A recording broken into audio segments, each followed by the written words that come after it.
Hey guys, welcome back to the All In podcast. This is episode 15. I can't believe this is our 15th episode. These are really just flying by now. I am one of the co-hosts, Mike Badzig, joined as always by Eli Cooper, my co-host. What's up, man? I'm not doing too great today, man. The All In Network got me working on Father's Day, Uh, and I'm a father, I probably need to talk to one of the co-founders about that. yeah. Talk See what's going on. to one of the owners. See if they can help you out with that. Yeah, Eli is our resident father on the podcast. I'm not, but he is. So happy Father's Day to Eli and all Appreciate the it, fathers man. out there. We appreciate all the other things fathers do. So it's a big thing. Today we are going to talk some NBA. We're just going to do predictions, playoff predictions. We're really excited. If you haven't noticed from the previous podcast we've been doing, we're really excited about the NBA coming back.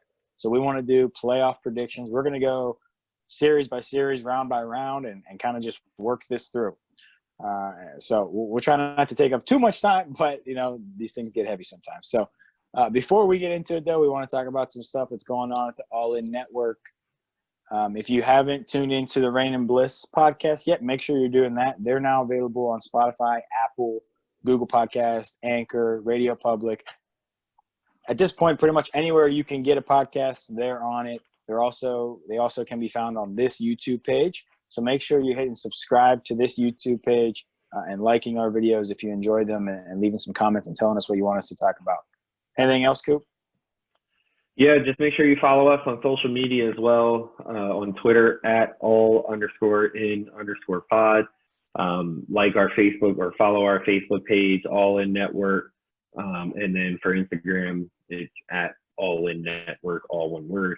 So you can stay up to date on new shows posting and see different content that we're coming out with, things like that. And every share counts, helps us grow our audience and means a lot to us. So thank you everybody who's tuned in so far. And again, if you're, a fan of the podcast, share it, tell everybody, and we really appreciate it. So thank you. Yep, and make sure you're checking out the website, allinnetwork.net. We've got articles posted on there. If you guys want to post an article on there, the idea of the website is to have people post articles, not just us. And Yep. There's a really good one by Dan Thiel on there. If you haven't checked that out, make sure you're doing that. It's allinnetwork.net. All right, let's get into this NBA playoff bracket. So we talked about the format on the last pod. So we'll just start with the possible play-in. If a team is at least 4 games back of the 8 seed, they'll have the opportunity to do a play-in with the 8 seed. They'll have to beat them twice, almost like a double elimination where the 8 seed is in the king seat. So in the West, Memphis is occupying that 8 seed spot. There's an array of teams that are close to being within 4. So what's your pick for who's going to be that 9 team? And then do you think that they beat Memphis, assuming that's the matchup? So I'm going to stick with my pick from the previous episode and go with the Pelicans. I really like their youth. I think Zion made that team more dynamic, and gave them more of an inside scoring presence than what they had before. And given the situation that they're going to be going into in Orlando in all neutral court, having not played in a while, I think young legs will prevail. So I think they find a way to get within 4 games. I think they're only 3.5 back now. So if I'm not mistaken, you can correct me if I'm wrong there, Mike. But I think they get within the 4 games then, or stay within the 4 games. And then I'm taking them in the play-in game, because I think they just have more talent and depth than Memphis does. And that's no knock in Memphis. I think they have, obviously a young stud in John Morant. They've got some good young players as well. They just added Justice Winslow before the, trade deadline, Jaren Jackson Jr. Dylan Brooks is having an excellent year. But, the Pelicans have 2 guys that can give you 20 on a consistent basis with Ingram and Zion. You got JJ Redick as well, Drew Holiday, who's one of the most underrated players in the league. So I think even defensively, I think, with Lonzo and Drew Holiday, that's a tough backcourt. And I think if they put Drew on John Morant, I think he'd give him problems, in a play-in type situation. So I'm going to go with the Pelicans to make the 8 seed. and then win the play-in game. So, yeah, we talked about this on the last podcast, and I'm going to stick with my pick.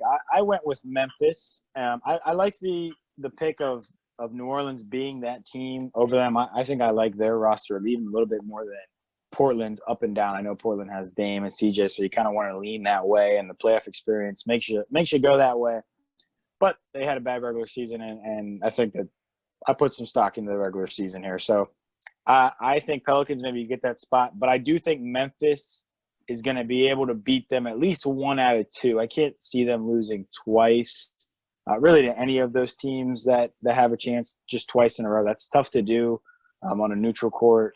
So I will go with Memphis to keep the 8th spot.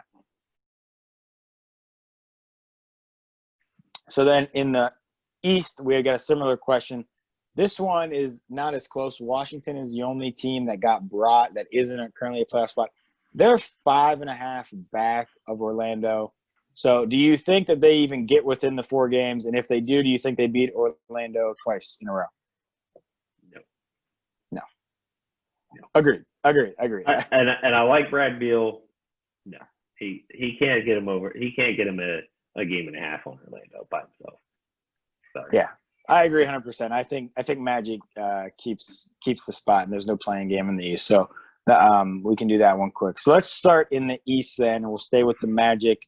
They are going to get the luxury of playing the Bucks in the first round, one of the best teams we've ever seen in the regular season. So I'm assuming that we're both taking Bucks. The question is, do you also have it as a sweep? Because I do. Yes, 4-0 sweep. Magic maybe have one close game that's within double digits. But Bucks, yeah, that's what I think too. Maybe the Magic have one close one, but I just there's just not enough to match up with the Bucks, and the Bucks are really good. So yeah, we'll both go with the Bucks in a sweep. The next matchup in the East is Heat-Pacers. This is a really good matchup. This would be the 4-5, so no home court advantage. So Miami is going to be kind of at a disadvantage there because we know how good they are at home. What's your thoughts on this matchup? It's going to be kind of an ugly series to watch, I think, because it's going to be a very physical, defensive, type series. I think you'll see some low-scoring games there. I think Victor Oladipo's health will play a lot in this. They are not really sure whether he's going to be healthy enough to join them in Orlando. But I think even if he's healthy, I don't think they win this series. But they absolutely put up a fight. So I'm going to take Miami in 6. Okay. I will stick with you again. I also had Miami in 6. And I really like this Indiana team. Oladipo coming back, he's a special player. And then you also have Sabonis, who had a legitimate case to be an all-star this year. Malcolm Brogdon, we know what he brings. But I think the Heat just have a little bit more star power with Jimmy and Bam and what they're able to do defensively with the guys they have.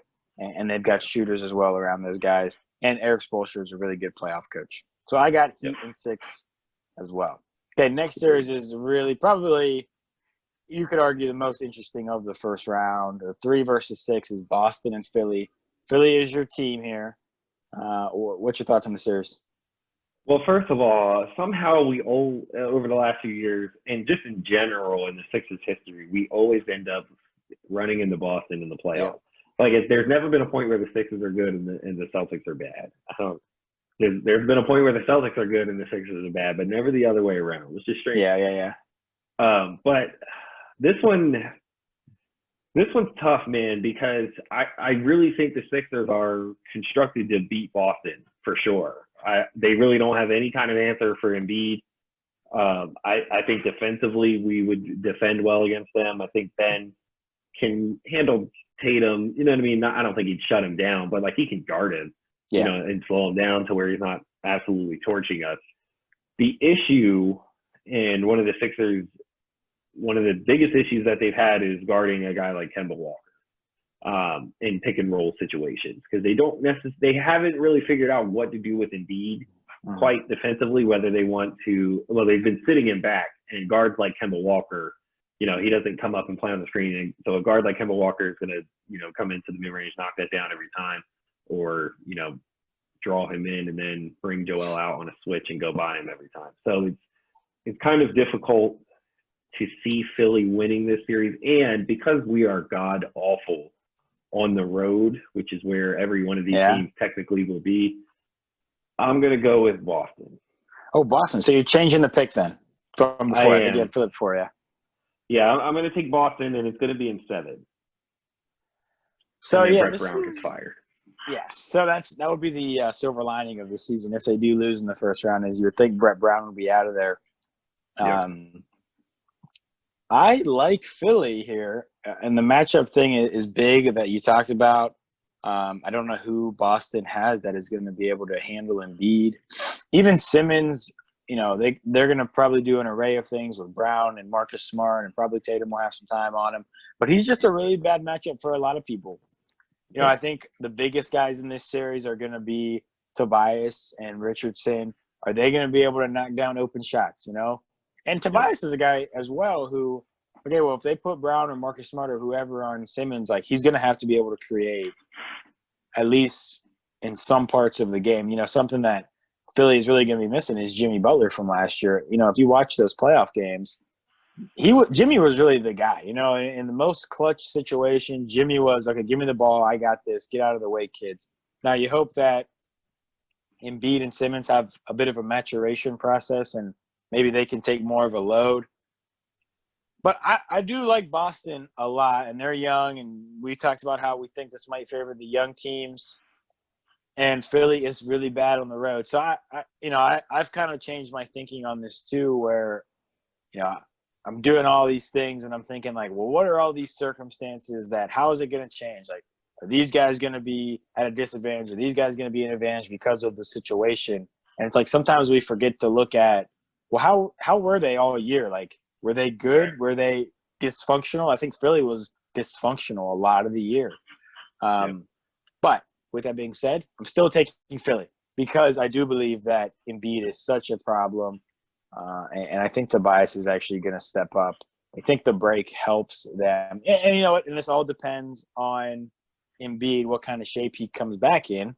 If he's anything like some of these guys we've seen after the break, like Marc Gasol, hopefully that's maybe not that skinny or like Jokic skinny, but hopefully he's keeping himself in shape and going to the gym. I will go Philly in 7. So last series in the first round of the East is Toronto-Brooklyn. There will be no Kyrie Irving. There will be no Kevin Durant, despite all of the Twitter conversation. They kind of shut that down. I'm going with Toronto in 4, shockingly. Yeah. What's your pick? I'm also going with Toronto, and I'm also going to take them in 4 because I just don't see how the Nets steal a game. I like Spencer Dinwiddie, but is he good enough to steal you a game against one of the best defensive teams in the league? I don't think so. Yeah, and the Nets are solid. I mean, last year they had a good core. They got rid of D'Lo and they brought in Kyrie. But even this year, when Kyrie didn't play, they did pretty well. They didn't really miss a beat without him. I think that they are a good squad. It's just tough when you're missing key guys and you're going against the world champs and everything they can do defensively. Yeah, maybe it goes 5, maybe it even goes 6, but I would go Toronto 4.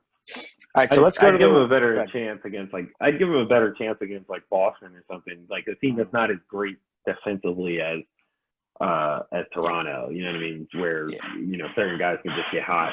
So, but as far as taking a game, not winning the series, but taking a game. Right. All right, so then we'll go to the West in the first round. Then I've got Lakers Memphis as the 1-8, but you've got Lakers Pelicans. How do you see that one playing out? Lakers in 4. As much as I like the Pelicans and their youth, the Lakers still have LeBron James and Anthony Davis, which I think that would be the one series where Zion is probably not going to look good at all, having to deal with Anthony Davis on both ends of the floor. Mm-hmm. I don't see how that bodes well for him because, and I think that would be one of the rare situations where he goes up against a power forward with Anthony Davis's length, because that's not where the game is really at right now, right? Is having big long, athletic power forwards. It's mostly that position's getting smaller and smaller. So like that won't be a problem for him in the future. But like when it comes to the Lakers, like he's shutting that down. And then, Brandon Ingram is not abusing LeBron. Even if he even gets LeBron on him, he likely would, So I don't see where the Pelicans could steal a game in that situation. Yeah, and I agree. And I'll take Lakers in 4 over Memphis for a lot of the same reasons. They just don't have the firepower to steal a game here. Maybe if the Lakers take their foot off the gas in a game 4, maybe that's where you could see the Grizzlies or the Pelicans stealing a game. But assuming that they're not going to do that and they're just matching up, I just can't see either one of them taking a game from the Lakers. Let's go to the next matchup, which is Utah OKC. That's a good matchup. What do you think about that? Yeah, so this is a tough one, man, because I think OKC defensively matches up really well with Utah. When you're talking, Chris Paul and SGA in the backcourt defending, Donovan Mitchell probably off and on throughout that entire series. I am going to go with Utah, though. I think they have more experience playing together. They have more playoff experience than OKC as a whole, outside of Chris Paul and Steven Adams. But I'm gonna go. So I'm gonna say Utah in 7 because I don't see why OKC wouldn't put up a fight, and I wouldn't even be surprised if OKC won this series. But I'm gonna give the benefit of the doubt to the more playoff experience teams. Yeah, so I'll go OKC here. And I'll go OKC in 6. I like this OKC roster a lot. And when you have leaders like Chris Paul and even like Steve Adams, he's been in a lot of big playoff games. Danilo Gallinari is a guy who has a lot of playoff experience. And when you mix that with, the array of guards they have in SGA and Dennis Schroeder, who's looked great this year. Utah, I like Utah's team, and they're probably the favorite to win this series, and I wouldn't be surprised one bit if they won this series. I wouldn't even be surprised if they won this series in 5 or 6 games.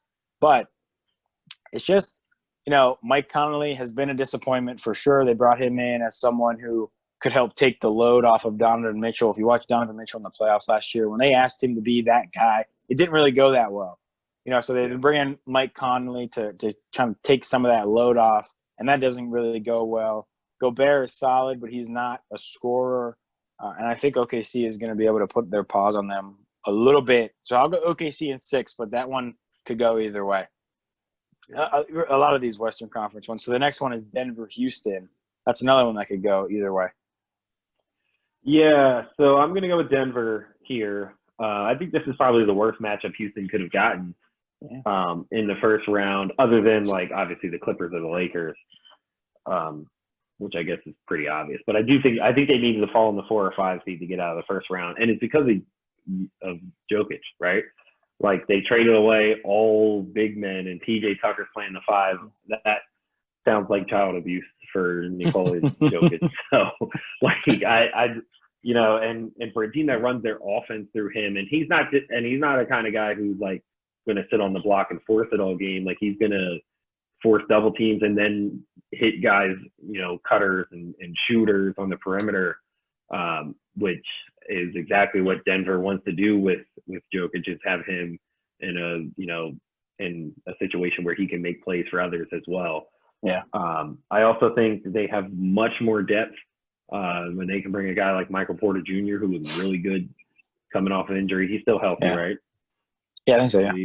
Yeah, so you got him, Will Barton, Monte Morris, these other guys who are all offensive threats versus, Houston, who's heavily reliant on James Harden and Russell Westbrook to give most of their offense.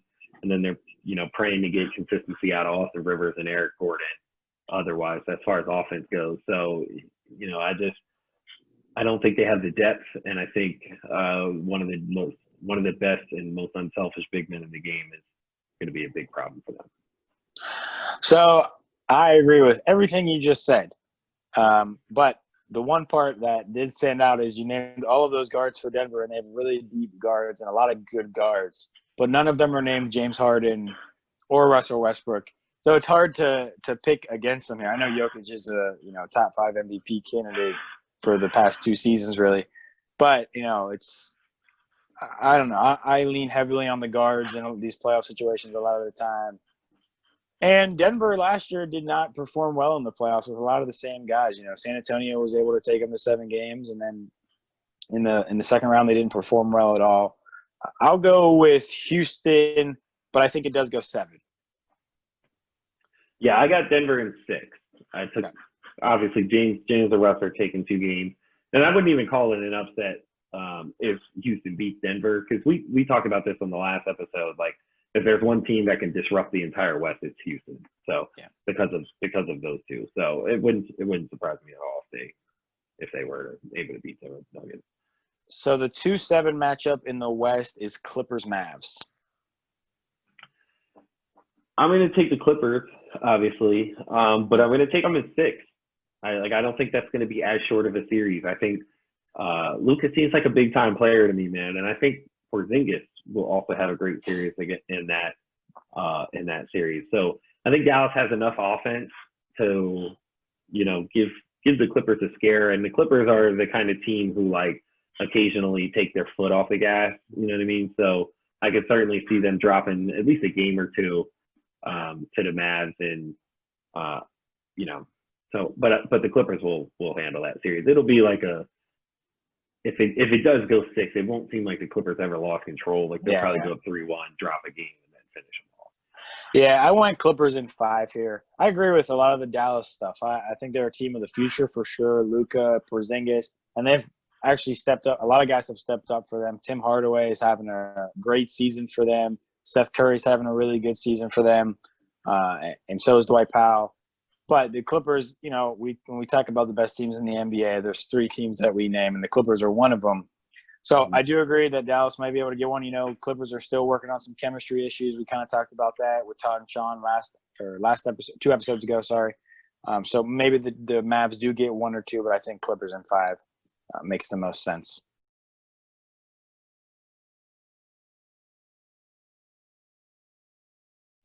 Okay, let's go second round then.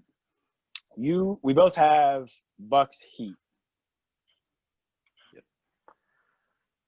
Yeah, so this is one that I constantly go back and forth with because I think Miami, other than Philly, has the best chance at beating the Bucks in the East because defensively they're so versatile.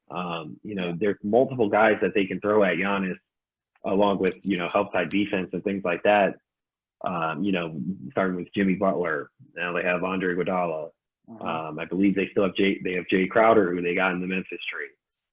Even if it came to a situation, a lot of teams put centers on Giannis, so you could see Bam on him at times. Like, there's just so many different guys that could potentially be guarding Giannis and actually be effective, in guarding him.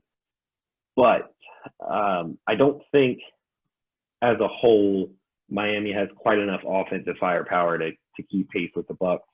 And I don't think, of all those guys I named, I don't think they can contain Giannis enough to beat him in a 7-game series. Like, I don't think they can hold him down for 4 different times at least. You know what I mean? And keep him from having monster nights because none of those guys are Kawhi. Like, I think it takes a rare breed of defender to do that, as we saw in Kawhi. And also, again, he didn't do it by himself. There's help defense and rotations and things like that go into it. But at the end of the day, I think you need a rare kind of defender, and Jimmy Butler is close to that, but he's not Kawhi Leonard. So I'm going to take the Bucks in 7. Yeah, so you're going to push them to the brink. If I'm the Bucks, I do not want to see the Heat in the second round. I'd much rather see Indiana. And, I think that the Raptors exposed some things about the Bucks in last year's playoffs and how to guard Giannis with, they had Kawhi on him, but it was really a wall of big guys, right? Serge Ibaka, Marc Gasol, Pascal Siakam. They just loaded it up, and it was tough to get through that for Giannis. And then the conversation in the offseason was he's got to improve his 3-point shot if he wants to be able to beat that kind of a defense. Well, he didn't really improve his 3-point shot. So it is certainly a big question mark. You match that with the experience of Jimmy Butler and the defensive prowess that Jimmy and Bam can have. I just can't see it. I just can't see them winning the series, though. The Bucks were just so good in the regular season, and they do have Giannis. He's back-to-back MVP. Budenholzer seems like a guy who's able to figure stuff out. So I like them from that perspective. And Middleton does a lot. He doesn't get enough credit. So I'm going to go Bucks in 6. But I think that would, the Heat could certainly make noise here. Yeah, absolutely. Okay, so then for the other Eastern Conference semifinal, I've got Toronto versus Philly. You've got Toronto versus Boston. So what's your pick there? I'm going to stay with the Eastern Conference Finals I gave on the previous podcast. It's Toronto. I think defensively they're the better team here. I think they're the more well-rounded team. I think they're the deeper team. As far as offensive weapons go, they can have 4 or 5 guys give you 20 on any given night, which is unheard of, really. I think they're probably one of the deepest teams in the league other than the Clippers. So, I'm going to go with Toronto. I think Jason Tatum has a really good series here, unless his primary matchup is Siakam, which I don't think it would be, but it could be. But I don't think I think he would need a little bit more help for Boston to get here. And with the defensive guards that Toronto has, I don't see Kemba, thriving against them. I don't see Jaylen Brown having an excellent series against them. And then they don't really have an inside scoring presence that they can rely on either. And Marc Gasol's really good in pick and roll situations defensively. So you can't even really kind of hope for Kemba to get off in those situations. So I just, and Toronto plays really good team ball on the offensive end. So I'm going to go with the Raptors making the Eastern Conference Final. Yeah, I'm going Toronto as well to beat Philly.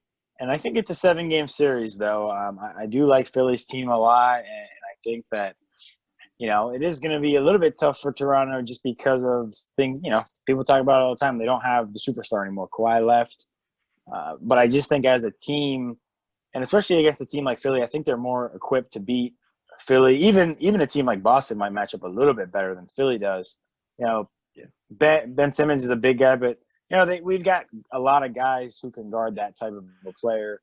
Embiid obviously is going to be a problem for anybody, but if you watched them in the playoffs last year play against each other, Embiid really, he was eating when he wanted to, but we were able to wear him down with an array of big guys with Gasol and Ibaka. And Siakam was guarding for a while. It's just like one guy after another. And that's kind of the whole thing with this Toronto team is they are so deep. So I've got Toronto in 7 as 7. Do you have them in 7 against Boston or shorter? I'm going to say 6. 6? Okay. So then we both have we'll just finish up the Eastern. So we both have a rematch of the Eastern Conference Finals last year, which was Milwaukee and Toronto. Are you keeping the same result as Toronto, or are you going with Bucks this year?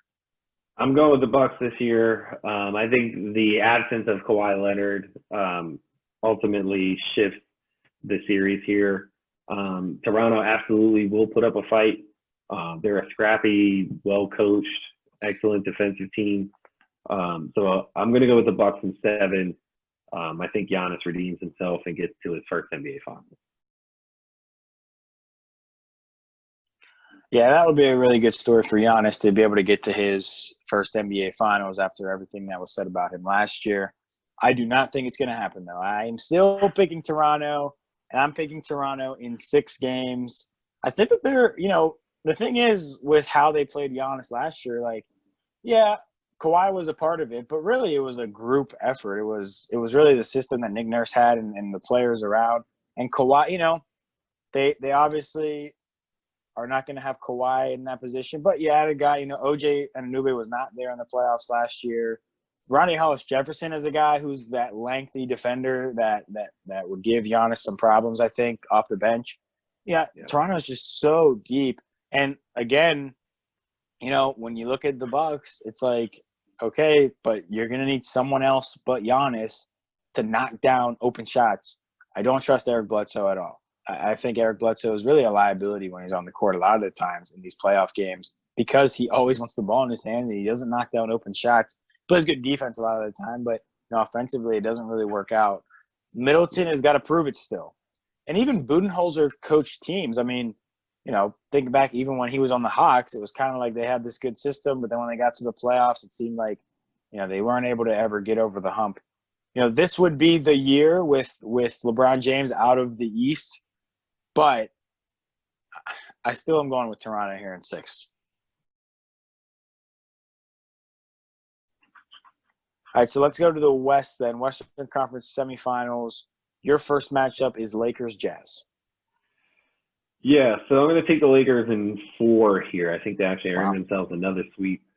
I just don't see where Utah's advantage would come from. I guess maybe Donovan Mitchell has a pretty good series, but I don't think he can carry enough of the load, for them to beat the Lakers. Maybe they steal a game, but I'm going to go Lakers in 4.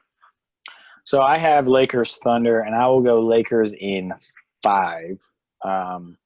They're a better team than the Thunder. They're a better team than the Jazz. Really, there's only 2 teams in the league right now that, are in the same category as them. So then I would say Lakers in 5 just because I think Chris Paul does, get one. He's kind of a guy. He always finds a way to win at least one game. I think he's able to do that. So I'll go Lakers in 5. So then the second matchup you've got is Clippers Nuggets. Yep. So I'm going to take the Clippers in 5 here. I think this is where a lot of the flaws that Denver has shows up, especially against a team with the defensive capabilities that the Clippers have, and a team that is deeper than them as far as depth goes. So I'm going to go Clippers in 5. I think this is when they kind of start to shift it into gear. Like, okay, it's time for go mode. Yeah, and I'm big on the Clippers. I have them playing the Rockets, and because I have them playing the Rockets, I'm going to have Clippers in 7. I think the Rockets are going to be able to push them. And it all depends on the shooting with the Rockets, right? They're going to launch 35 threes. If they make 15 to 25 of them, they're going to be in good shape. If they make less than that, then they're probably going to lose. But I do think in a couple of these games, they probably are going to do that. They're going to steal a couple of the games. I just think in a Game 7 situation, and we've seen this before with Houston, where they get in these Game 6, Game 7 high pressure, well, you can't rely on PJ Tucker and Daniel House and even Eric Gordon really to knock down these shots over and over in these high pressure situations. So I'm going to go Clippers in 7. So then Western Conference Finals, we both have Lakers Clippers. Go ahead. What's your pick? So I'm gonna flip it up a little bit from what I previously said. I'm going with the Lakers in 7. And the reason why is, I think before I was looking at team construction, when I took the Clippers on the previous pod that we talked about this. However, I think right before the season got canceled, LeBron showed us something, is that he's on a mission this year. And when LeBron's in that mode and he has the supporting cast around him, I think he can overcome a lesser well-constructed team that he has. Because at the end of the day, he does have the next best player besides him and Kawhi on the floor. And honestly, I think you could even make the argument that Anthony Davis that is on the same level as Kawhi. We've never seen him on the team, on a good enough team. Maybe he's in the range, right? So, top 5 player. And yeah, he's a top 5 to 7 player in the league for sure. Which is where you put Kawhi. So, I think that plays a major factor. And I don't think the Clippers front court is really equipped to deal with him. I think he's the biggest mismatch, honestly. I don't really see how Marcus Morris deals with him. Zubac certainly can't guard him. Then you're bringing Harrell off the bench. He's not really known for his defense, even though he's going to give the effort for sure. But none of those guys have the length or the foot speed to deal with him. And I think that's kind of where they're going to expose the Clippers is, I think it'll actually be, LeBron's going to be LeBron, but like, this isn't going to be the series where like LeBron puts the Lakers on his back and carries them. I think it's like, LeBron averages, his 28, and maybe 10, and Anthony Davis maybe averages 28 to 30 as well. And I think that's a little much for someone who's going to get that 28 to 30 shooting 55 to 60% from the field. Yeah. And I think defensively, I think the Lakers are good enough to deal with the Clippers as well, because the Clippers are still kind of a slashing team. You know, they're not really like a team that's going to kill you from the perimeter. And I think that's how you would have to beat the Lakers, is by stretching them out and pulling the bigs away from the basket, you know, like Dwight or JaVale McGee, you know, those kind of guys. And I don't think that's not really something that they can do. Or when Kyle Kuzma gets on the floor attacking him, you know, but they can, because the Clippers front court isn't really like offensively gifted outside of Harrell, and you know, Harrell's really more of an inside guy. I think he struggles because of the Lakers' length in the paint. Yeah. So, you know, I think matchup wise, I think the Lakers actually match up better with the Clippers than what I previously thought. But it's going to be a battle. It's two of the best teams in the league going at it, and it honestly could go either way. So I'm going to go Lakers in 7. So I'm also going to change my pick. And a lot of it is stuff you mentioned there, but also just kind of doing this bracket makes me change my pick as well, because when you look at these second-round matchups, well, I think the Clippers, whether it's the Nuggets or the Rockets, and I have them against the Rockets in a 7-game series, right? So I think that's going to take a lot out of them, where we're talking about the Lakers potentially with 2 straight sweeps, and then maybe they're sitting on a week of rest before they play the Clippers. I'm going to go with the Lakers, which bodes well for them, right? And I think I'll go with the Lakers in 7 here. Maybe, you know, that's just kind of the tipping point, is they just wear them down and they're able to win. And LeBron is on a freaking mission, and we've never seen LeBron on a mission not make the finals. So, right. You know, I think they do it here. The question probably is, you know, you got Paul George and Kawhi. LeBron is probably going to have to guard at least one of them for a large portion of the game, because I don't think you can put an Avery Bradley on him. Maybe Danny Green can match up with Paul George, but then LeBron is probably going to have to guard Kawhi. Maybe you're bringing Kuzma, but that's off the bench. So maybe that's the play. But at some point, you know, he's going to have to do that. And normally, you know, we talk about LeBron as a great defender, and I think he is when he turns it on, but he also takes some time off. But when you watch, you know, when they played against the Warriors in the finals, when they had KD, he wasn't guarding KD. Richard Jefferson was guarding KD a lot of the time there, and LeBron's guarding Draymond. And, you know, a lot of it is LeBron likes to, you know, they do the stuff where he plays the switches and he's doing the help stuff and he's kind of orchestrating things. And so he gets kind of a pass there. But he's not known as someone who wants to step up and take that challenge all the time. He's probably going to have to do that in this series. And maybe it's on Kawhi, which would be a hell of a matchup and will be awesome to see. But I think Anthony Davis is the biggest difference maker here. He is a huge matchup problem for the Clippers. I mean, you're right. He's a 5 to 7 best player in the league. Paul George, as good as he is not that. And, you know, even the Clippers, you know, front court, besides Paul George, when you have Pat Beverly, you know, he's not going to give you anything offensively. And really, it's not like he's going to guard LeBron or AD, you know. It's like he's going to guard Avery Bradley. Like, who cares? Like, you're going to watch him spot up, or, you know, maybe you're playing help. I guess it still helps to have a guy like that out there.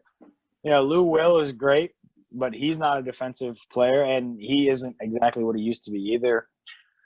Yeah. You know, I'm back and forth on this one. By the time it actually happens, I could probably be the other way again. But as of right now, I'll go Lakers in 7.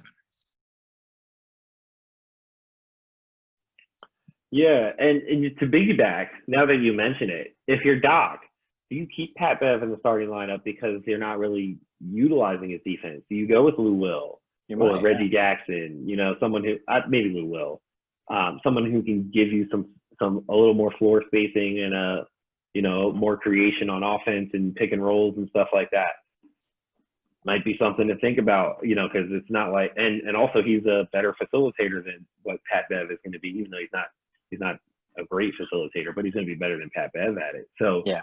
And if you can hide him on Avery Bradley, you know, I don't see how that would hurt you too much. So that could be an option. And to the point of Bron's defense, I think that's what we saw towards the end of the year, like, or before they got suspended, was they played the Clippers and the Bucks like within, I think wasn't back to back, but like within the next 2 games of each other. And he guarded Kawhi and he guarded Giannis. You know what I mean? Like he stepped up and was like, you know, I hear you guys talking. You know what I mean? That I don't play defense anymore, stuff, or I don't guard the best team's best player. You know, I think like in this situation, yes, he's going to have to guard Kawhi, and probably for most of the game, or he's going to have to guard Paul George and let Danny Green take Kawhi. Which, like, either way, he's going to have to play defense. Yeah. You know, long stretches, and I think he got himself a nice little layoff here. Like, there really shouldn't be any excuse for him not to take that challenge coming into this point. You didn't have to play 82 games. You haven't played in 3 months or 4 months at that point. So, or by the time we get to the NBA Finals, it'll, you know, they would have had a nice time to rest. And actually, two quick series in the first 2 rounds, no excuse, you know, for LeBron. And I think he'll understand that and certainly take on that challenge. All right, so then let's talk finals then. You have Lakers, Bucks. I have Lakers, Toronto. I'll go first because I think mine is not as close. I have Toronto. Oh, I almost said Toronto in 5. I have the Lakers. I have the Lakers in 5 here. You know, and I love Toronto, and I think that they'll be able to handle the guys in the East.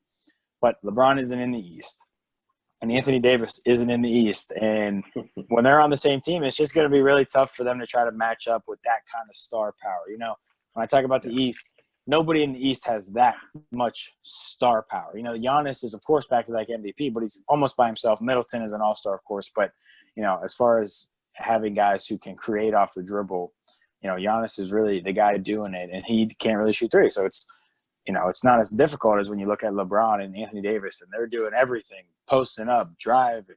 LeBron's shooting from 30 feet. Anthony Davis is working in the high post. It's just so much. You know, and I'm a big Toronto fan, but I just don't think they can handle it. So I have Lakers in 5, and LeBron James is finals MVP, averaging nearly a triple-double. Yeah, I'm also going to go with the Lakers. I think LeBron gets the much-needed ring number 4, and Bron fans everywhere restart the GOAT debate after Jordan's documentary. So he also wins finals MVP. I think the Lakers in 6 here. You know, and I have them against the Bucks. So the big thing here is that LeBron doesn't have to guard Giannis for 48 minutes like he would have to guard Kawhi or Paul George. As Anthony Davis gets that pleasure, and I think that's actually a great matchup for Anthony Davis. I think, like, Anthony Davis, of anyone in the league, is the player most well-equipped to guard Giannis with the least amount of help possible. With his length, his foot speed, he's about strong enough to handle Giannis without, you know, being bullied. I don't think that would be an issue at all. So, you know, I think, and then, you know, I think because they'd have to give limited help there, I think it'd be difficult for other Bucks players to really get going. You know, plus, even if, you know, when you're talking about the Lakers lineup now, this is where I think their bigger lineup really actually helps them, because then you have Dwight Howard and JaVale also protecting the rim. Right. You know, in those situations, unless, of course, Brook Lopez is on the floor, you kind of have to deal with that. But either way, you know, you're talking 4 or 5 switches. Dwight and JaVale, I think, can hold their own against Giannis in those situations. I just don't see where the Bucks can create enough mismatches in order to break down the Lakers defense. So yeah, and I think the Lakers would actually be a problem for them on the board, because although Brook Lopez gives you spacing, he's not going to be able to deal with Dwight Howard on the boards. He's not going to be able to deal with, you know, Anthony Davis on the boards or JaVale McGee. So that could potentially be a liability for them. And then you're talking about his backup being his brother, Robin Lopez, and that's really not much better. So, you know, I think that's where the Lakers' size and strength actually shows the most. But the Bucks put up a fight. They have one of the best players in the league. So I'm going to take the Lakers in 6. Okay, so we both got the Lakers. Do you think that it doesn't matter who comes out of the East or, if it's the Lakers or the Clippers, you think it's Lakers, Clippers either way? Yeah. Because I think the Bucks are I think the Clippers are well equipped to beat the Bucks in that series as well. Kawhi certainly proved that he's more than capable of guarding Giannis. And you have your rotations right. The Clippers are an excellent defensive team, especially on the perimeter. And I don't think they really are equipped to deal with Kawhi and Paul George on the other end. So, I see a lot of the same problems for the Bucks against the Clippers, just in a different way, really. Yeah, I agree. I would have the Clippers or the Lakers. Whoever comes out of the West, I think, is going to be whoever comes out of the East, really. The star power is so heavy there, and that's why these guys team up. That's why LeBron says, give me Anthony Davis, and that's why Kawhi says, I'm only going to the Clippers if you get Paul George. That's why they do it, is to win championships, and it looks like it's going to work out. We're probably going to see more players continue on this trend. Oh, yeah. Well, I mean, when the Nets get healthy next year, could that be, the next contender in the East? Who knows with Kyrie being one of your top two guys and even KD, because, KD's not really the kind of guy who can put Kyrie in his place, like LeBron can.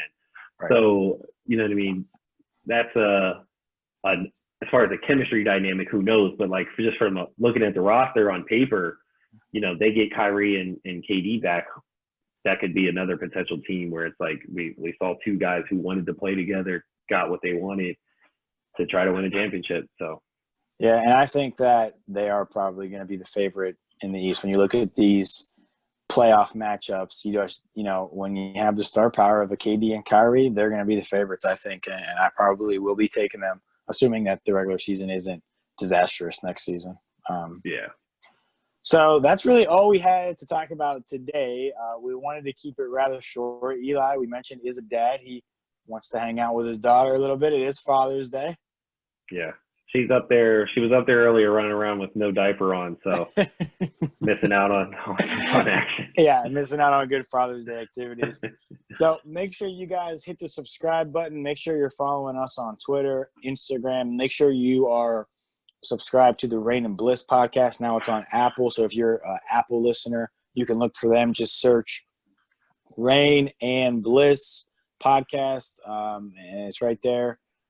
But yeah, we appreciate you guys. Anything else, Eli? Yeah, just, justice for George Floyd, arrest the cops who killed Breonna Taylor, buy black, support black businesses, sign petitions, donate to organizations, stuff like that. Keep the conversation going, guys. Racism did not end on Blackout Tuesday. We still have work to do. Vote in upcoming primaries for local elections. Do your research. Find local politicians that support the ideas that you do.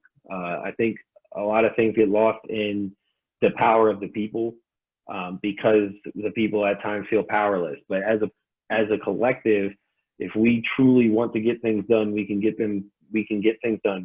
I think this last month has shown us that, since the passing of George Floyd, there have been a lot of changes. I think, we've seen changes happen out in Colorado as far as, how certain policies that they've changed for police and things like that. So a lot's been going on. Make sure you stay up with that stuff and, do whatever you can to stay active and, at the very least, keep the conversation going. So I think that's all important stuff.